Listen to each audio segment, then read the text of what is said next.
प्रयास किया है, क्या है पूरा मामला? आज पुलिस ऑफिस में सामान्य दिनों की भांति जन सुनवाई चल रही थी, जिसमें श्रीमान वरिष्ठ पुलिस अधीक्षक महोदय और बाकी अन्य अधिकारियों के द्वारा बैठ के जन सुनवाई की जा रही थी। इसी के दौरान पुलिस ऑफिस के बाहर एक व्यक्ति बाइक पे आया और आते ही उसने अपनी बाइक से एक बोतल निकाली और उसमें से जो लिक्विड था उसको अपने ऊपर डाला। तो इसको जो पुलिस ऑफिस पे लगे हुए पुलिसकर्मी थे उनके द्वारा जैसे ही देखा गया तो उनकी सूझबूझ से वो तुरंत मौके पे पहुंच गए, उसको कंट्रोल किया गया।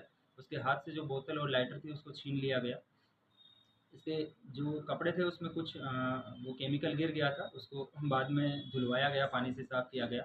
और जब इस युवक से पूछा गया कि इसने क्यों इस तरह की हरकत की, तो इसने बताया कि इसका 5 साल पूर्व इसकी पत्नी के साथ सहारनपुर में एक प्रवेश नामक व्यक्ति के द्वारा इसकी पत्नी के साथ बलात्कार की घटना कारित की गई, इसका इसने आरोप लगाया। और पिछले साल वर्ष 2023 में इसके द्वारा सहारनपुर के थाना कोतवाली देहात पर एक एप्लीकेशन दी गई, जिस पे कोई कार्रवाई नहीं हुई। इसके फलस्वरूप आज जनपद मुजफ्फरनगर के पुलिस ऑफिस पे आके पुलिस पे नाजायज़ दबाव बनाने के इरादे से इसने अपने आप को आत्मदाह करने का प्रयास किया गया।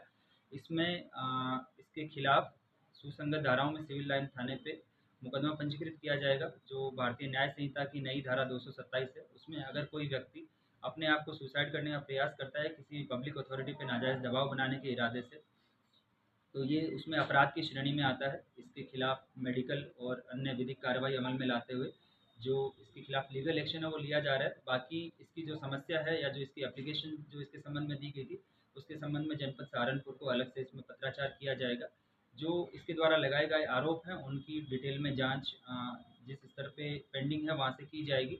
लेकिन जो पुलिस पे नाजायज़ दबाव बनाने के इरादे से इसने जो कृत्य किया, उसमें इसके विरुद्ध थाना सिविल लाइन में सुसंगत धाराओं में अपराध पंजीकृत कर आवश्यक विधिक कार्यवाही अमल में लाई जा रही है। सर, ये जो मामला बता रहा हूँ सहारनपुर का है, जी। तो इसने यहाँ ऐसा क्यों किया? ये अभी इसका स्पष्ट जवाब नहीं दे पा रहा है, लेकिन इसका इतना कहना है कि पुलिस हर जगह की एक ही होती है और अगर सहारनपुर में नहीं सुनवाई हो रही थी, तो इसने यहाँ आके जनपद मुजफ्फरनगर की पुलिस ऑफिस पे आत्मदाह का प्रयास किया।